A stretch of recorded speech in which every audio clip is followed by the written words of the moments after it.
tried to explain the cholera was caused due to contaminated water, which is a fact now, which was not sure when he started this work. So that was somewhere around 1849.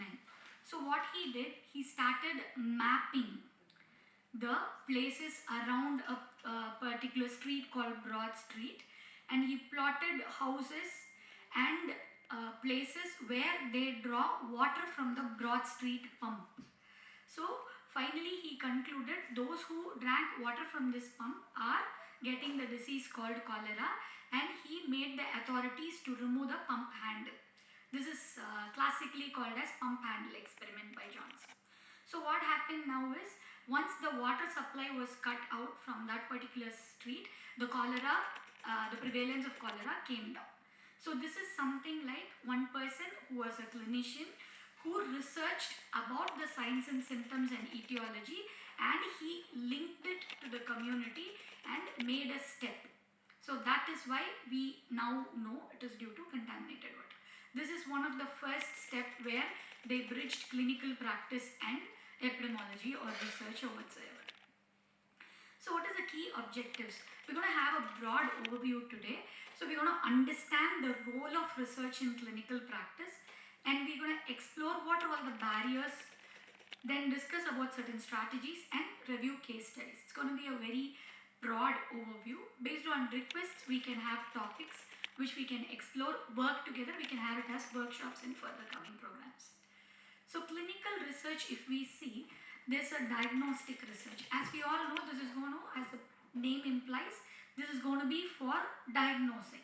So what relevance does it have for the clinical practice? So these researchers are going to help the clinician to establish a diagnosis and guide the further management. Next one is etiological research. So by knowing the etiology, we can easily prevent it or have a causal intervention, not a broader intervention, a specific causal intervention. Then there's something called as a prognostic research. Okay, once the diagnosis is done, we're going to know the treatment. As clinicians, we're going to treat the patients. How is the prognosis? We are always worried about health outcome as clinicians. Once we treat the patient should be out of pain. Once we treat the patient, the quality of life of the patient should improve. So the prognostic research is going to help us in that regard. Then intervention research. Okay, we all know about drug trials in different phases. We, knowingly or unknowingly, everyone in this hall is part of a bigger phase 4 clinical trial for the past 2-3 years. The COVID vaccine. So that is intervention research that runs for years. So for example, for the students here and for clinicians here, this would be a interesting connect. For example, we all know the term sensitivity and specificity. So what is sensitivity? It is the true positive. So identifying a person as having a disease correctly is true positive. Then what is specificity? True negative. So correctly, if I am able to identify this person is free of disease, then that is specificity. Why is it important for a clinician? Because he will be, everybody wants to have a 100% sensitive and 100% specific test. But that is not possible. It is more like a seesaw. If one increases, one is going to decrease, if the other way around. So what the best possible combination, if a clinician is able to understand and pick out a diagnostic test, that is sensitivity and specificity. So which is important to it. For example, HIV testing, the most common known example.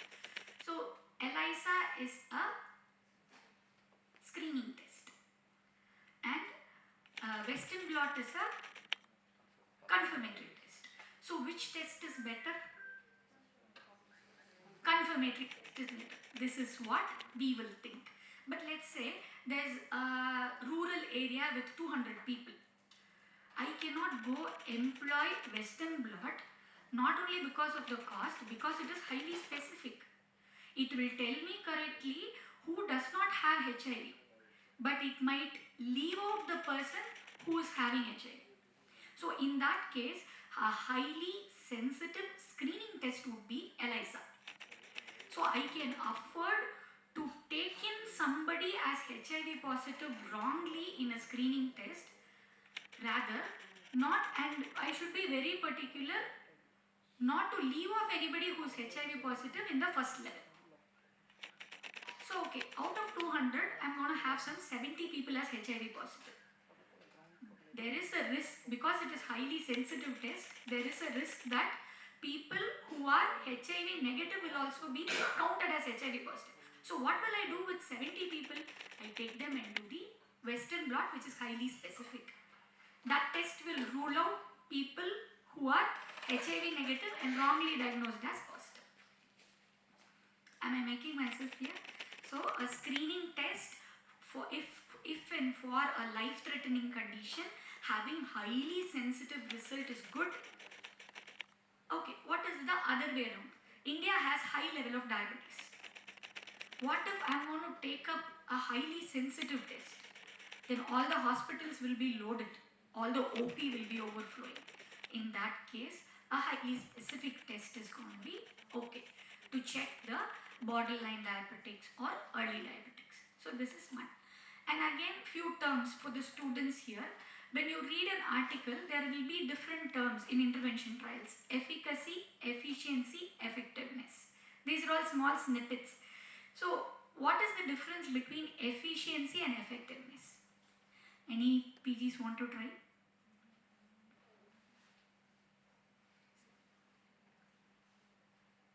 Not even my PGs. Alright. So efficiency or efficacy is more like an in-house condition training. For example, they manufacture a bike. They're going to do the testing in the laboratory. That is efficacy or efficiency.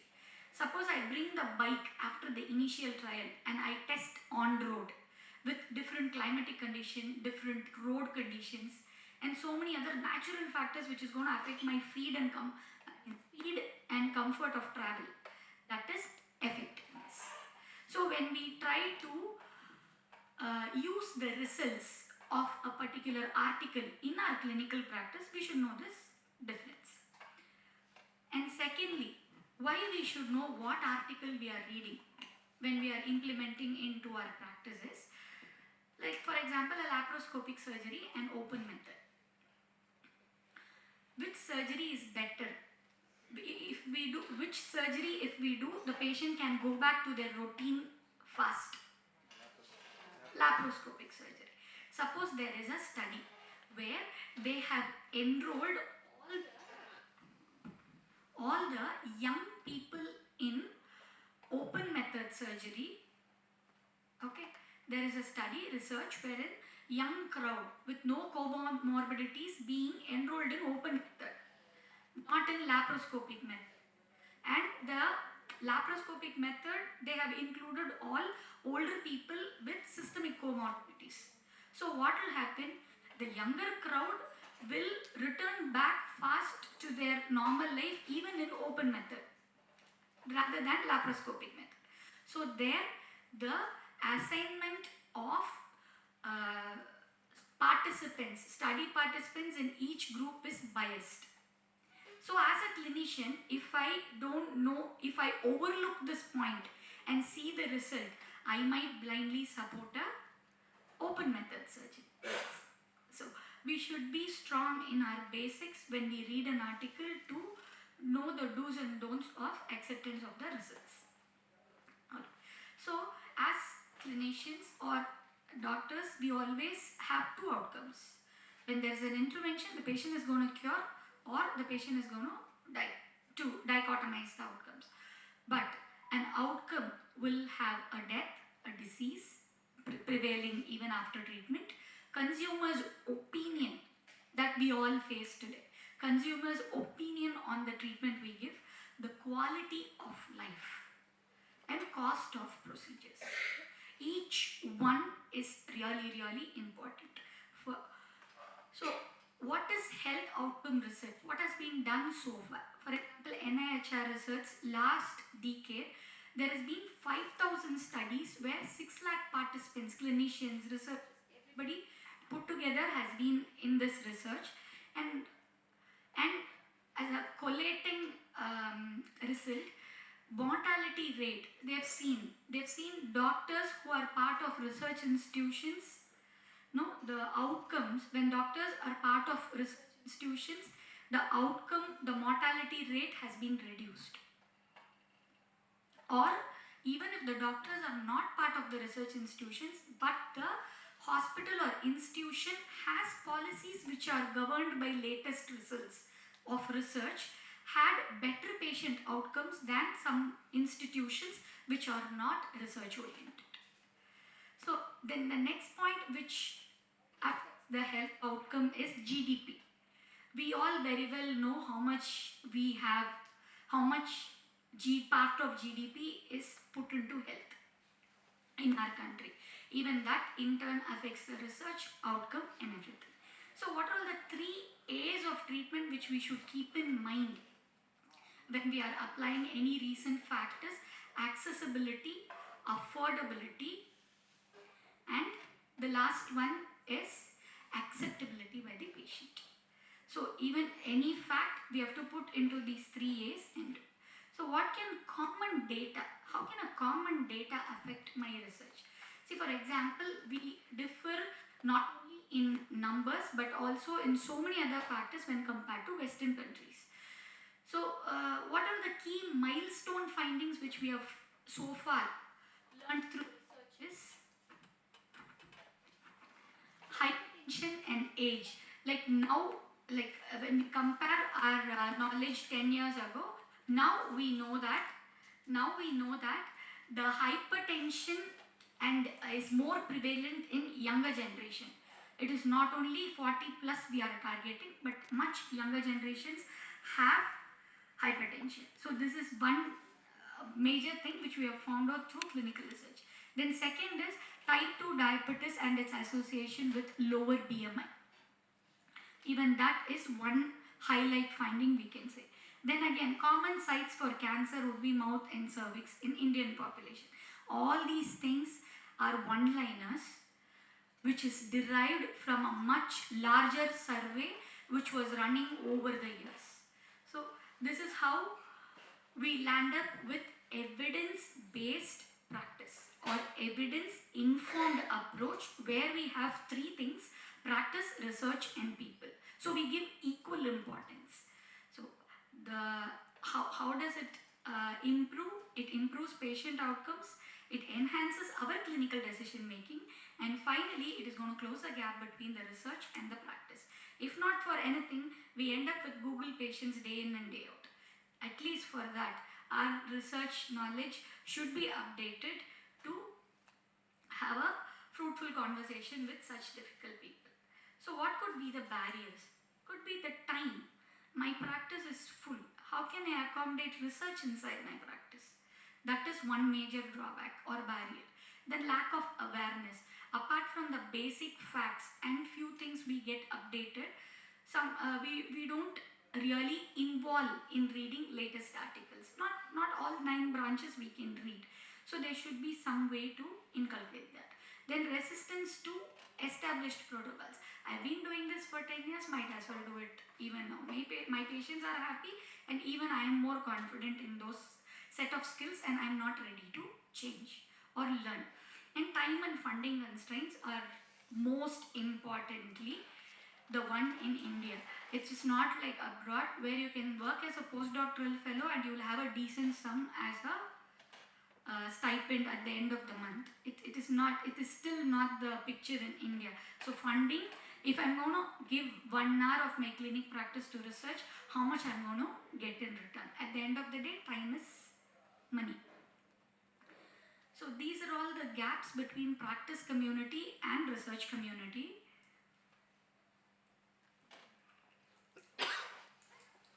Just a schematic representation of what we have discussed. This is basically the flow chart where we have evidence-based practice. Then we have a communication process. This program and other workshops are all part of communication program. Then there's a social system which is going to promote certain products or intervention methods. Then somebody who's going to use EBP is also going to be in the flow. Then the rate and extent of adoption is the result. This evidence-based approach or evidence-based practice was earlier called as research utilization. And there are so many studies which was done, majority were done in US and in nursing communities. PGs can make note of these things. Kern, Encast and Weishin. These are all the studies which proved that if there is a research, active research, and if people get involved who are healthcare providers, the outcomes are really better. So to go through which we know, what we know already, phase 0 is basic science research, which is your animal model or in vitro. Then proof of concept is phase 1 clinical trial, wherein you get a smaller group of people who are really in need of that medicine. Even if we know the basic safety, but we don't know the risks or side effects. Even then, we're going to go ahead with smaller group of people. That becomes phase 1. Phase 2 and 3 are efficacy and safety trials in a larger group of people. Then phase 4 is translation to practice. This is what we are more concerned about when it comes to us. How are we going to adapt and inculcate? Phase 5 is population level trials, which the products are already in. Now that we have studies not supporting use of pantoprazole about their side effects. Now that we are getting inputs, we are getting slow. Now to believe it or not, now to use it or not. See, nice tablet, we all know. That tablet has been banned like 10 years. But I still see some orthopedicians giving it as a controlled dose for a shorter period of time. So where does that evidence-based practice and research are linked? For more like, we don't see any general practitioners doing it, but specialists still go ahead with giving those tablets. So class 3 drugs, usage of that, benefits and contraindications, all those things are part of EBP. So this Venn diagram shows where all EBP is affected. It could be clinical practice guideline context. When there is a research, when it becomes a regulatory body's policy, then it becomes a guideline. Then we know those guidelines through conferences and gatherings like this. Then the next step is a health professional context. Once we receive it, how are we going to perceive it? What are the plus and minus and my skill involved in it? It's a new method, am I equipped to do it? Those questions. Then health organizational system control. You're part of a bigger institution. Whatever may be your personal preference, you will be governed by what they're going to give you, what they're going to ask you to do. So that. And political and social context is next. This is how the communication and broadcasting of a particular treatment happens. We know about fluoridation and anti-fluoridation lobbies. Those are all political. How much we support fluoridation, there is equal and more amount of people who are anti-fluoride. Okay, it all depends on, like for example now, the number of Instagram posts we see for or against a particular thing, not only medical or dental, a particular product. If we keep seeing a particular gummy, what is in craze now is probiotic gummies. Every time I see that, the product definitely gets registered at the back of my mind, and when somebody asks about a probiotic, without subconsciously I come up with that brand name, saying I have seen that. So there is something, so that is how passively all this social media is making us believe and decide on products and decisions. Then patient context. Now you don't have to talk or you don't have to type in your phone. Even thinking of that brings so many posts like that. Maybe the second speaker sir would be able to tell us how AI has made. Even the Alexa in the room, we are all very worried to talk in front of that. Finally, the search results comes like that. Whatever we are thinking, every product comes there.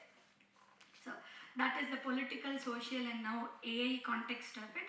Then patient context. How much ever I improve my skill, how much ever I read the research paper, finally when I go and explain, there are patients still who say this is a very small cavity, GIC is fine. You charge only this much because I'll bring and give next time. So whatever you do, the end user is not educated or made aware of, the every circle in the Venn diagram goes useless. again. So what can come? Okay, policy is there. It is going to go to the clinicians. What will happen? Okay, we're going to discuss in programs like this. Then there are going to be quick reference guides. Quick reference guides or a few snippets which we can have. Then clinical decision support tools like Venn diagrams or flowchart.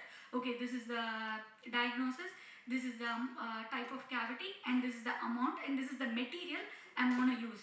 So a flowchart kind of thing which is going to help us. And the last one is posters.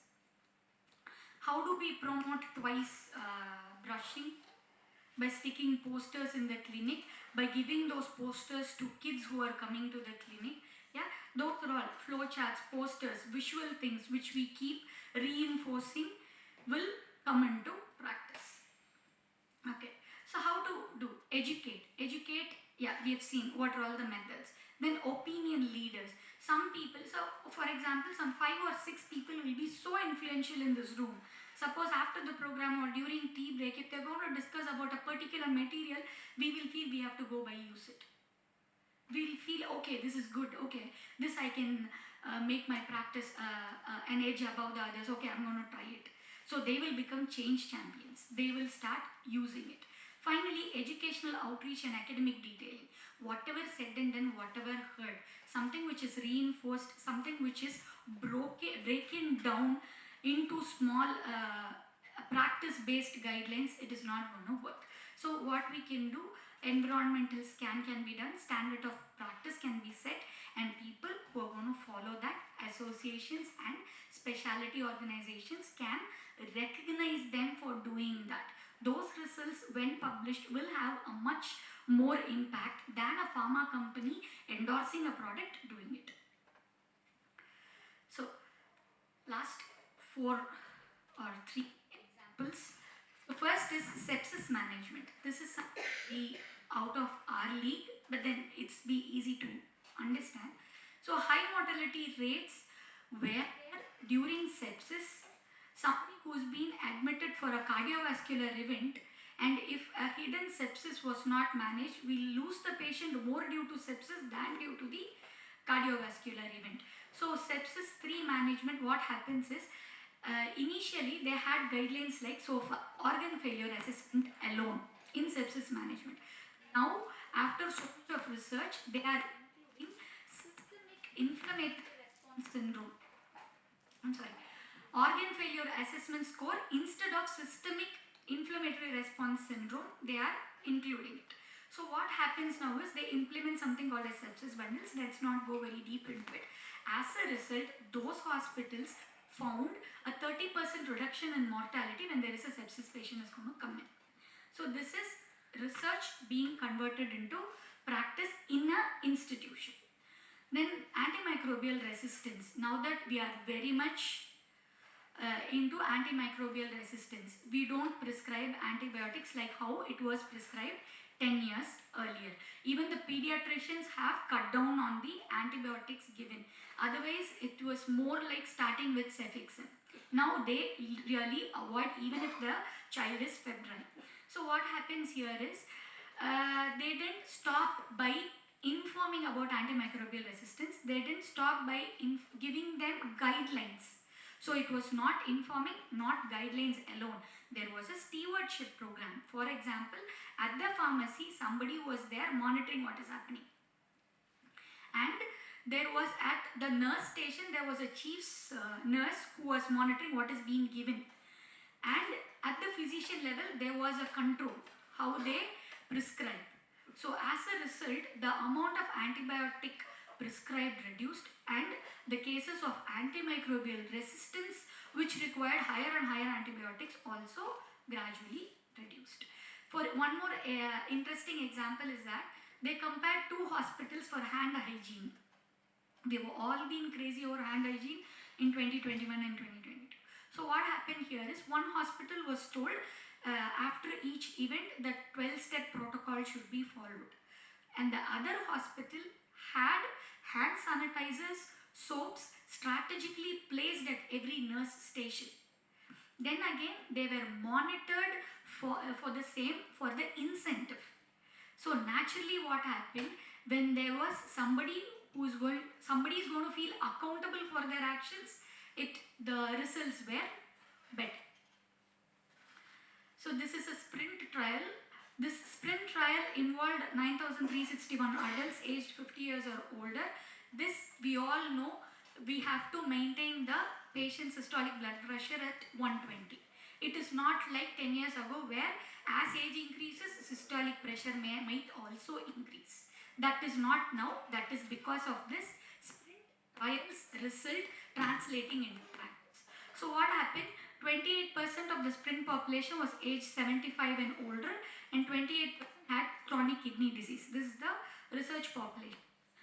So they found that they set the lower target by 120 or below, the risk of any event reduced by 27%. This 27% out of 100 might sound low, but this 27%, when you think of million people in mind, this is something big to be achieved by a healthcare system. So now still the trial is ongoing, not for hypertension but for dementia risk. If you keep dementia and Alzheimer's risk, if you keep the systolic pressure low, what is the risk reduction in going in for various degrees of dementia and Alzheimer's? So that is sprint trial. Of course, this 1969, a study on osseointegration was published. If we see, now we are at least 40 decades ahead of this osseointegration trial which was published. But last 10 years, I don't have to say how much and how more. No, we have gone lengths and breadths to place implants. So see the time gap between some research talking about osseointegration and we giving off implants in so much magnitude. So they say, interestingly, it might even take 17 years for a research to get translated into clinical practice. But only with involvement of the whole community, researchers, academicians and practitioners thinking the same, we can bring it into a good picture, a wholesome practice. Thank you very much for the patient listening.